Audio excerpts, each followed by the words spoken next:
চাই যারা মঞ্চে বসে পিছনে ফ্যানের বাতাস খেয়েছে, সামনে হারিকেন রেখেছে, সবার উদ্দেশ্যে বলতে চাই বিএনপি জনগণের কাছে জন্য কাজ করছে। বিএনপির পরিকল্পনা রয়েছে জনগণের জন্য, কিভাবে আমরা জনগণের এই জ্বালানি সমস্যার সমাধান করব।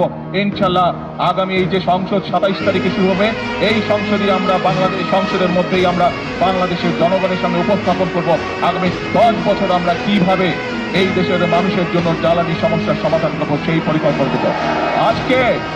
আজকে এই সকল রাজনৈতিক দলকে পরিষ্কারভাবে আমি বলতে চাই, আপনারা যদি মনে করেন অতই জনগণের প্রতি আপনাদের দায়িত্ব আছে, তাহলে আপনাদের পরিকল্পনা নিয়ে আসুন জনগণের সামনে।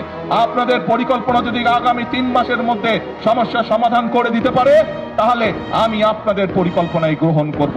তাদের প্রতি আমি চ্যালেঞ্জ ছুড়ে দিলাম, যেই বিদ্যুতের সমস্যা রয়েছে, যেই গ্যাসের সমস্যা রয়েছে, সেইটি সমাধানের জন্য তারা যদি সরকার থেকে ভালো কোনো পরিকল্পনা নিয়ে আসতে পারে, যে পরিকল্পনা আগামী 3 মাসের মধ্যে, 3 মাস, আরো 3 মাস আমি তাদেরকে দিলাম, যদি 6 মাসের মধ্যে তারা সমস্যার সমাধান করতে পারে, তাহলে তাদের প্রত্যেকটি পরিকল্পনা আমরা বাস্তবায়ন করব।